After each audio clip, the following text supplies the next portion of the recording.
I didn't cry when she humiliated me. I didn't raise my voice. I didn't leave the table.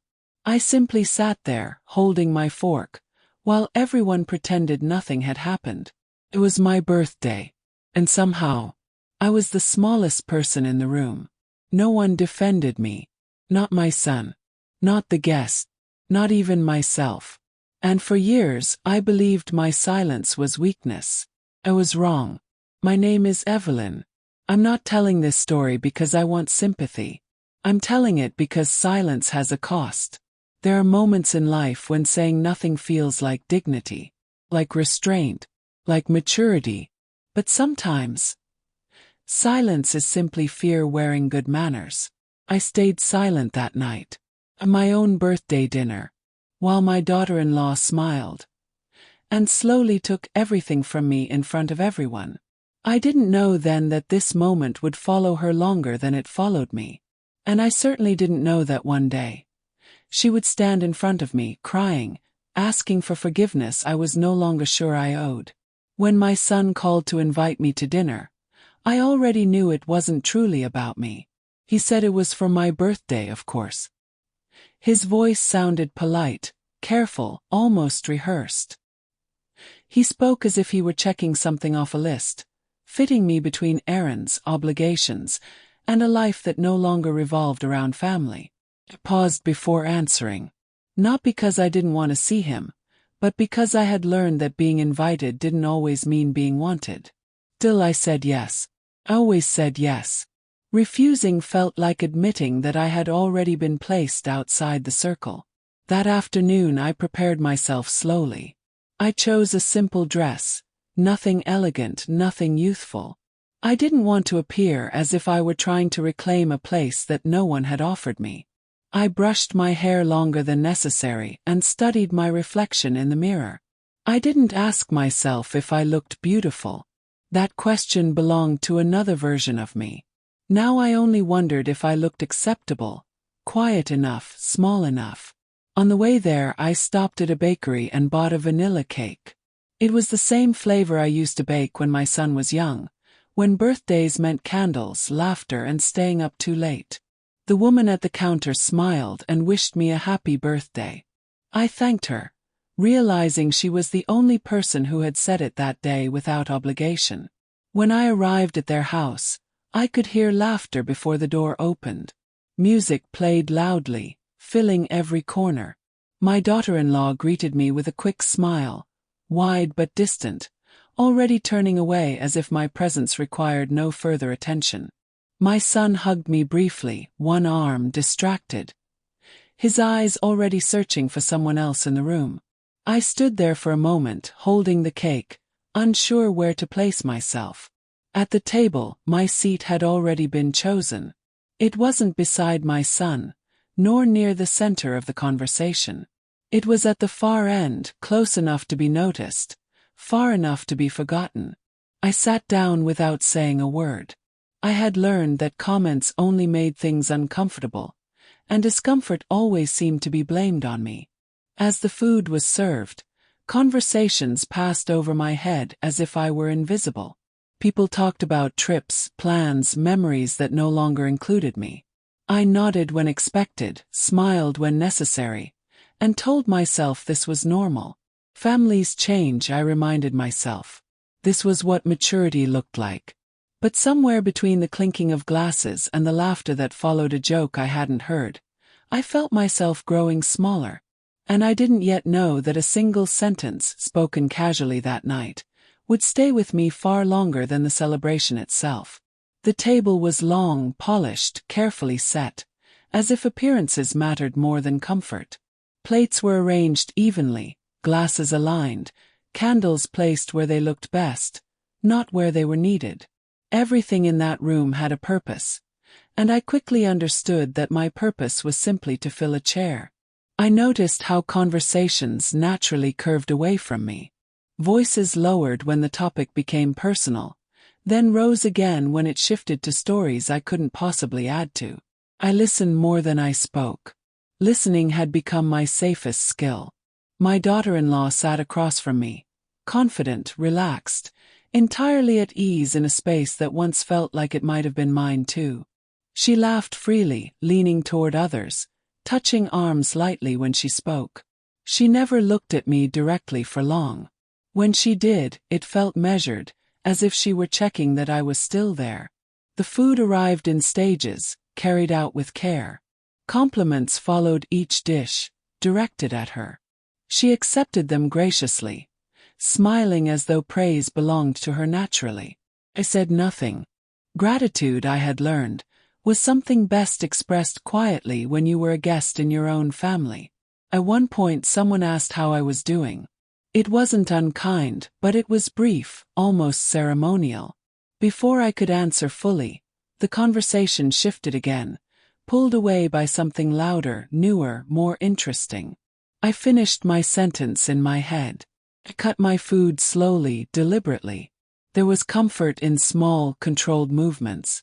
I focused on them so I wouldn't notice how my son avoided my eyes. He spoke animatedly to others, nodding, smiling, engaged in a world that no longer required my approval or guidance. Watching him like that was both reassuring and painful. The cake sat on the counter, untouched. I could see it from where I sat. Vanilla, simple, familiar. It felt strangely out of place in that room, like something from another time that had wandered in by mistake. As the evening went on, the laughter grew louder. Wine glasses emptied and refilled. People leaned back in their chairs, relaxed, settled. Everyone belonged exactly where they were. Except me. I told myself to endure it quietly, that it would be over soon. That dignity was found in patience. I didn't yet understand that patience, when stretched too far, begins to look like permission. And then, casually, without warning, she spoke. She didn't raise her voice when she said it. That was the part that stayed with me the most. There was no anger, no visible cruelty. Just a tone so casual it almost felt rehearsed, like a comment she had made before and would make again. We were still seated. Plates half empty. Glasses sweating onto the tablecloth. Someone was laughing at the other end of the table when she looked in my direction and smiled. "You know," she said lightly, "we almost didn't invite Evelyn tonight." The laughter softened, but it didn't stop. She tilted her head, as if amused by her own honesty. "I thought it might be awkward. She doesn't really fit in with our friends." For a moment, I wondered if I had misunderstood her. Words can blur when you don't expect them to cut. I looked around the table, waiting for someone to correct her, to laugh it off, to say something kind enough to cancel it out. No one did. My son shifted in his chair. He smiled briefly, the way people do when they want to escape a moment without confronting it. Someone else cleared their throat. Another guest took a sip of wine. And that was it. The sentence settled into the room, heavy and final, like something that had been waiting to be said for a long time. I felt heat rise to my face, not from anger, but from the sudden awareness that everyone was watching me now. Not with concern but with curiosity. As if they were observing how someone like me would react to being gently pushed out of her own place. I could have spoken. I could have asked what she meant. I could have reminded her that this was my birthday, that this was my family, that I had raised the man sitting beside her. But I didn't. I held my fork in my hand and stared at my plate, pretending to examine something that no longer mattered. I told myself that responding would only make things worse. That silence would keep the peace. That dignity meant restraint. Across the table, she watched me carefully. Her smile didn't fade. If anything, it sharpened just slightly. She had said what she wanted to say, and now she was waiting to see if I would give her the reaction she expected. I gave her nothing. The conversation slowly resumed, uneven at first, then smoother as people decided it was safe to move on. Someone changed the subject. Someone laughed a little too loudly. And just like that, my humiliation became background noise. I sat there, quiet, unmoving, feeling something inside me close. Not break. Close. like a door that had finally decided it would no longer open so easily. At the time, I believed my silence ended the moment. I didn't realize it had only just begun. No one apologized. Not that night. Not afterward. The conversation moved on as if nothing significant had happened, and I learned in real time how easily discomfort can be buried under laughter. People are remarkably skilled at protecting themselves from responsibility. I finished my meal quietly. I don't remember what it tasted like. Food becomes irrelevant when your body is busy learning how to disappear. My daughter-in-law continued hosting, moving around the table, refilling glasses, smiling easily. She never addressed her comment again. She didn't need to. The damage had already been done, and silence had confirmed her permission. My son avoided me completely. He didn't look in my direction. He didn't check in. He didn't say my name. I realized then that his silence was not confusion. It was a choice. At some point, someone finally brought out the cake. They placed it in the center of the table, lit the candles, and sang quickly, almost mechanically. I smiled at the right moments and leaned forward to blow them out. I didn't make a wish. I already knew what I wanted, and I already knew I wouldn't say it out loud. Afterward, plates were cleared. Chairs shifted. Coats were gathered. People hugged, said goodbyes, thanked my daughter-in-law for a lovely evening. No one thanked me for coming. When I stood to leave, my son walked me to the door. He hugged me briefly again, the same one-armed embrace as before. "Drive safe," he said, already turning back toward the noise inside. I held my purse tightly and nodded. I didn't trust my voice. Outside, the night air felt colder than it should have. I sat in my car for a moment before starting the engine, my hands resting on the steering wheel. The house behind me glowed with warmth and sound, full of people who belonged. I told myself that what happened didn't matter, that I was being sensitive, that it was better not to dwell on it. These are the lies we tell ourselves when the truth feels too heavy to carry alone.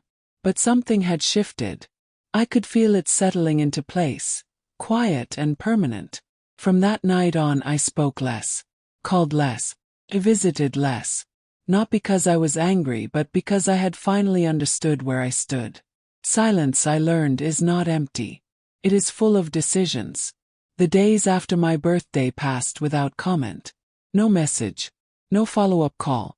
No acknowledgement that anything unusual had occurred. Life continued, smoothly and efficiently, as if that evening had been exactly what it was meant to be. First I waited. Not anxiously, not dramatically. I told myself that my son was busy, that families don't always talk every day, that I shouldn't read too much into silence. But as days turned into weeks, the absence of contact became harder to excuse. I stopped being the one who reached out first. It wasn't a punishment. It was an experiment. I wanted to see if my absence would be noticed the way my presence had been ignored. It wasn't. Weeks passed, then months. Holidays came and went with brief, polite messages. No invitations, no visits, just enough communication to maintain the appearance of connection without the effort of maintaining the bond. I adjusted slowly. I learned how to structure my days without expecting interruptions. I filled my time with quiet routines. Mornings with coffee and the newspaper. Afternoons with long walks.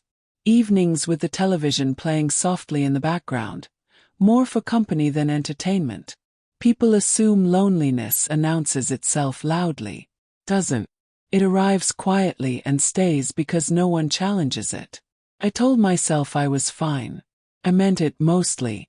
There was relief in not bracing myself for disappointment. There was peace in knowing exactly what to expect.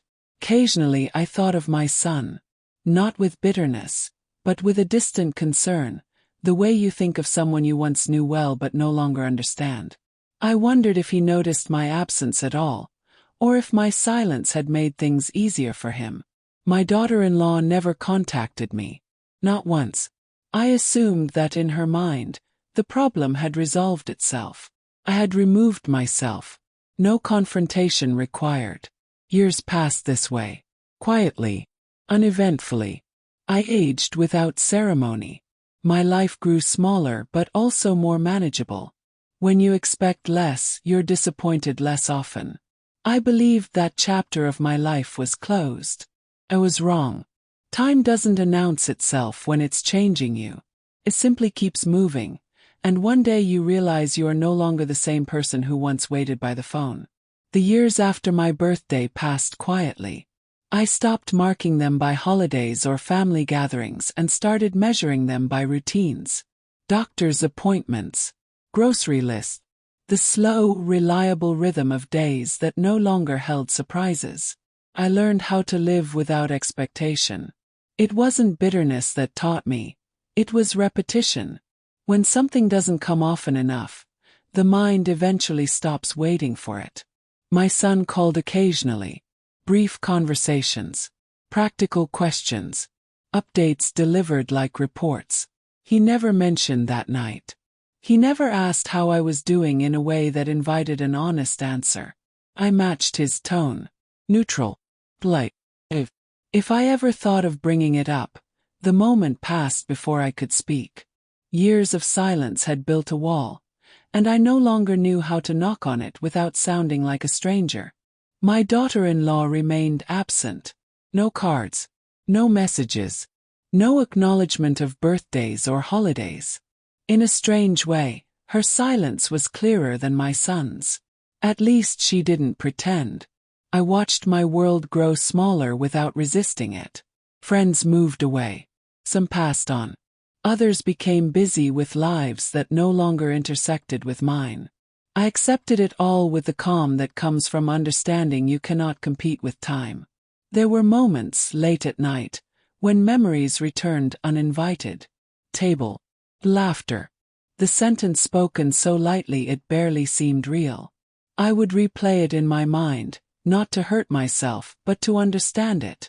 To see if I had missed something. I never did. What I didn't realize then was that while I was learning how to disappear quietly, someone else was learning something very different. Regret does not arrive when we are young. It waits until silence has done its work. And when it comes without warning. The first sign that something had shifted came quietly, the way most important things do. It was a phone call in the middle of the afternoon. An unusual time. My son rarely called unless there was a reason, and reasons I had learned were never good. His voice sounded different. Not rushed. Not distracted. Careful, as if each word required approval before leaving his mouth. He asked how I was. Not politely. Not out of habit. He paused after the question, waiting. I noticed the pause more than the words. It told me he was bracing for something, though he didn't know exactly what. I answered honestly but briefly. Years of emotional economy had taught me not to overspend. I said I was fine, that I was managing, that I hoped he was well too. There was another pause. Then he mentioned his wife. He didn't say her name. He didn't need to. She had occupied enough space in our silence that naming her felt unnecessary. She's been having a hard time, he said. Waited. Silence, I had learned, often invites truth. He explained that things at home were tense, that she was restless, that she was unhappy in ways he didn't fully understand. He spoke as though he were reporting a problem he hoped someone else could solve. I listened without interrupting. There was no satisfaction in hearing discomfort on the other end of the line. Only recognition. Then he said something I hadn't expected. She keeps talking about you. The words landed softly, but they stayed. I didn't ask why. I didn't ask how. I had learned that curiosity can reopen doors you worked hard to close. He went on carefully. She was reflective lately. Emotional. Sensitive about things she had said in the past. Things she wished she had handled differently. He never mentioned my birthday. He didn't have to.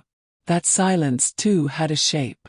For the first time in years, I realized something important. My absence had not gone unnoticed. It had simply been ignored, until it became inconvenient. When the call ended, I sat in my chair for a long time, the phone resting in my hand. I felt no rush of emotion, no anger, no hope, just clarity. Whatever was coming next was not about reconciliation. It was about consequence. The second call came a week later. This time, I recognized the hesitation before I even answered. My son didn't speak right away. I could hear his breathing on the other end of the line, uneven, controlled. It was the sound of someone who had rehearsed what he was about to say and still wasn't ready. He asked if he could come by. Not we. Just him. I agreed. I don't know why. Perhaps because refusal requires energy, and energy is something you stop wasting after a certain age. He arrived in the early evening. He stood at my door longer than necessary before knocking, as if hoping it might open on its own. When I let him in, he looked around my apartment slowly, taking in details he hadn't noticed before. The quiet, the simplicity, the absence of anything that suggested a busy life. We sat across from each other at the small table in my kitchen, the same table where I ate most of my meals alone. Poured coffee. He didn't touch it. He told me his wife wasn't well. Not physically, emotionally. He said she had been crying often, that she was anxious, that she felt unsettled, as if something from the past refused to stay there. He spoke carefully, choosing words that softened the edges of whatever truth he was trying to deliver. Then he said it. She wants to talk to you. The room felt smaller. I didn't respond immediately. I waited for the rest of the sentence, but it didn't come. There was no explanation, no acknowledgement of why, no apology attached to the request, just the expectation. I asked him what she wanted to talk about. He hesitated, then shrugged slightly. I think she wants to clear things up, as if humiliation were a misunderstanding, as if silence were confusion. I looked at my son and realized how much he wanted this to be simple. He wanted words exchanged, emotions expressed, and the past neatly folded away so life could continue without discomfort. I asked him if she had mentioned my birthday. He didn't answer right away. When he did, his voice was quiet. She remembers it. That was all he said. I nodded slowly. Not in agreement. In acknowledgement. I told him I would think about it. He looked relieved, as though the hardest part were already over. He didn't understand that the real decision had been made years ago, the moment I chose silence. When he left, I washed the untouched cup of coffee and placed it back in the cupboard. My hands didn't shake. My heart didn't race. I felt only one thing: control. I didn't give my son an answer right away. I said I would think about it, and for once I meant it. Days passed. Quiet ones. I returned to my routines, but something had shifted beneath them. Not hope. Not fear. Awareness. I thought about that night more than I had in years. Not with pain, but with distance. Time has a way of removing emotion and leaving only structure. I could see it clearly now. The table, the faces, the moment when silence stopped being dignity and became permission. I wondered what my daughter-in-law expected from this conversation. Forgiveness, perhaps. Relief. The ability to move forward without the weight of something unresolved pressing against her. People rarely seek forgiveness for the sake of others. They seek it so they can sleep again. I considered what speaking to her would cost me. I had built a life around quiet certainty. I knew where I stood. I knew what to expect.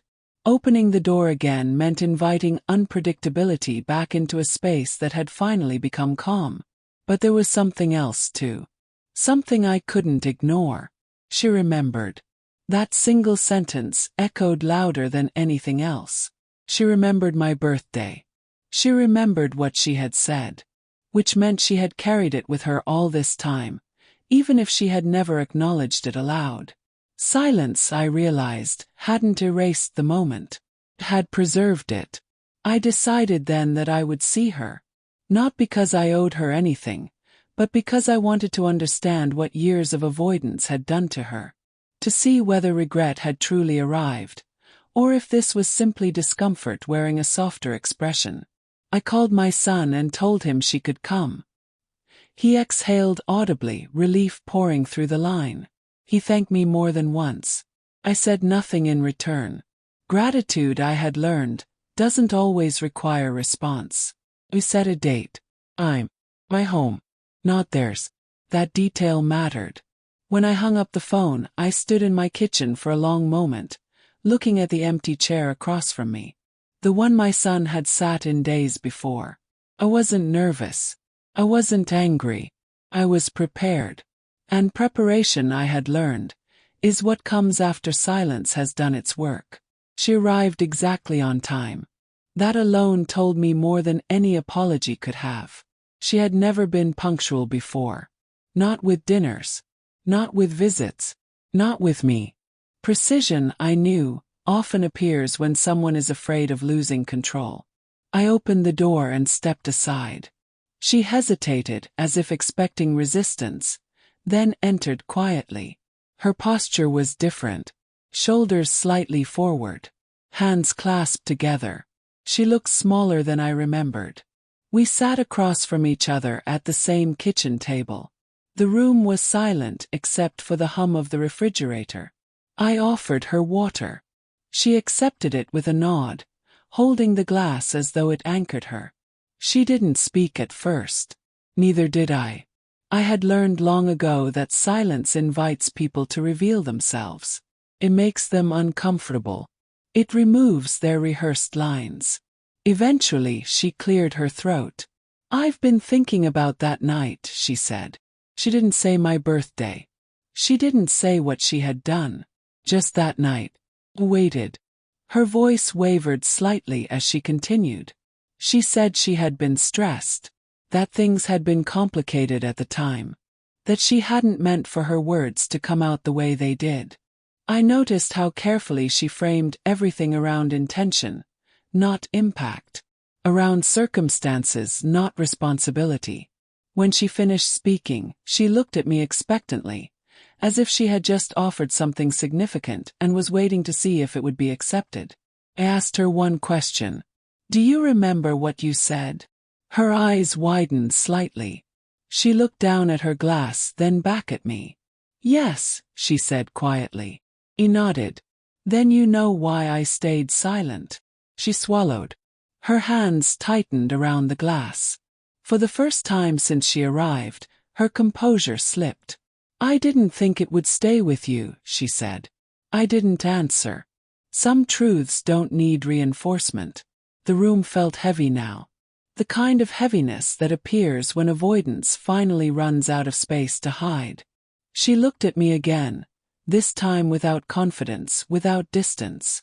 "I'm sorry," she said. "I really am." It wasn't dramatic. It wasn't loud. But it was late. She didn't cry right away. That surprised me. Instead, she sat very still, as if holding herself together required all of her attention. Her apology lingered in the air between us, fragile, unfinished. "I didn't realize what it did to you," she said after a moment. "I thought you were strong enough to let it go." I looked at her carefully then. People often mistake silence for resilience. They believe that if someone doesn't protest, they must not be hurting. It is a convenient misunderstanding. I told her that strength and endurance are not the same thing. That one protects you, and the other slowly wears you down. She nodded, but I could tell she was still focused on herself, on how it felt now, on what it cost her to remember. She spoke about guilt, about sleepless nights, about how that moment had resurfaced unexpectedly, how it refused to stay buried. She said it made her anxious, irritable, distant, that it had begun to affect her marriage. Only then did I understand.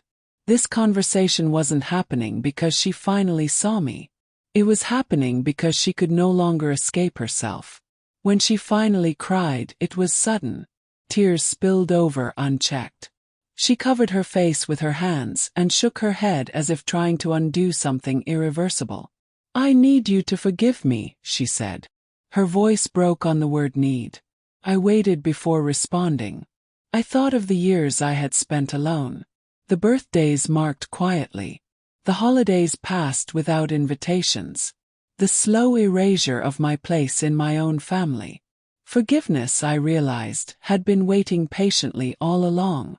Not for her to ask, but for me to decide whether she deserved it. I leaned back in my chair and spoke carefully.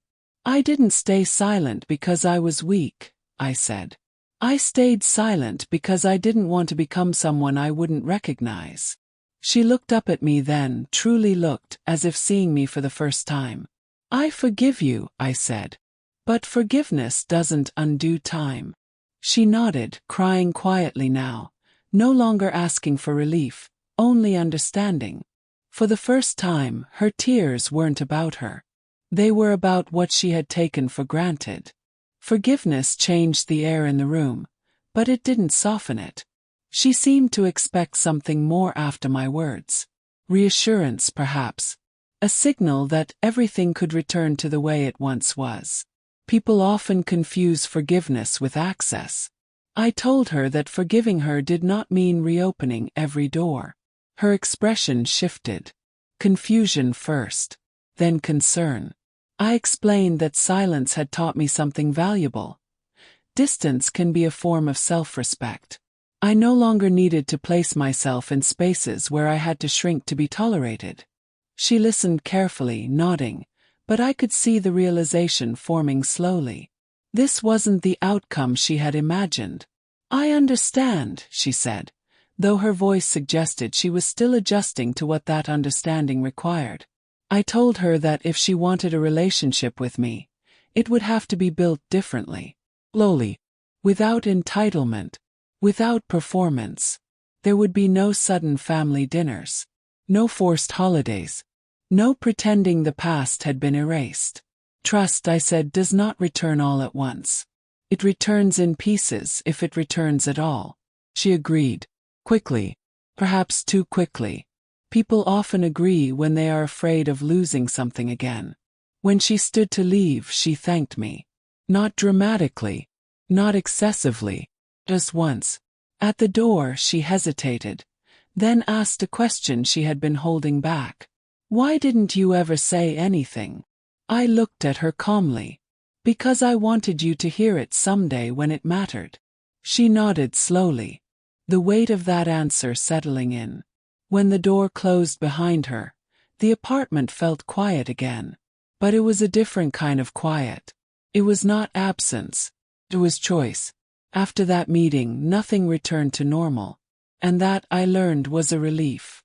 My son called a few days later. His voice carried a careful optimism, the tone of someone hoping to hear good news. He asked how it had gone. I told him the truth, that it had been honest, and that honesty is not always comfortable.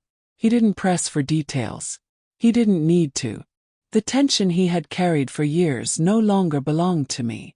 Visits resumed, but sparingly. Planned. Short. Respectful. I noticed how my daughter-in-law behaved differently now. She listened more than she spoke. She asked before assuming. She waited for cues instead of creating moments. Regret had reshaped her. Not dramatically. Early. She never repeated that sentence. Not in jest. Not in frustration. Some lessons only need to be learned once, if they are learned properly. I remained observant. Forgiveness had opened a door, but vigilance kept it from swinging too wide. Peace, I had discovered, depends on boundaries more than affection. Over time, I saw something change in my son as well. He spoke differently to me. Slower. More deliberately. He asked my opinion again, cautiously, as if relearning a language he hadn't spoken in years. I didn't rush to fill the space. I let him feel it. Family, I realized, does not fracture in a single moment. It erodes through small permissions, through silence mistaken for consent. Repair works the same way. It happens quietly if it happens at all. What mattered most was not that she had asked for forgiveness. It was that she had learned what silence truly means. And she was no longer comfortable inside it. Time didn't heal what happened, clarified it. As months passed, I noticed how differently I moved through my own life. I no longer felt the need to prepare myself emotionally before seeing them. I no longer rehearsed conversations in my head or adjusted my expectations to avoid disappointment. What happened would happen. I would not bend myself around it. My daughter-in-law remained careful, sometimes overly so. There were moments when her politeness felt heavy, like something worn out of obligation rather than comfort. I allowed it. People need time to learn how to behave when power has shifted. My son began visiting alone more often. He stayed longer now. He listened. Sometimes he spoke about things that had nothing to do with family, as if rediscovering that I was still a person beyond my role as his mother. I let those conversations unfold naturally. Trust, I had learned, cannot be rushed without being damaged again. There were still absences, missed calls, short messages instead of long ones. I noticed them, but they no longer defined me. Silence had lost its threat.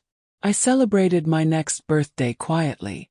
No dinner, no guests, just a small cake, a candle, and a sense of calm that hadn't been present the year before. I didn't feel sad, felt complete. That night, as I sat alone at my table, I understood something that had taken me years to accept. Peace is not found in being included. It is found in knowing you are no longer waiting to be chosen. And once you learn that, time works differently. Stops chasing you.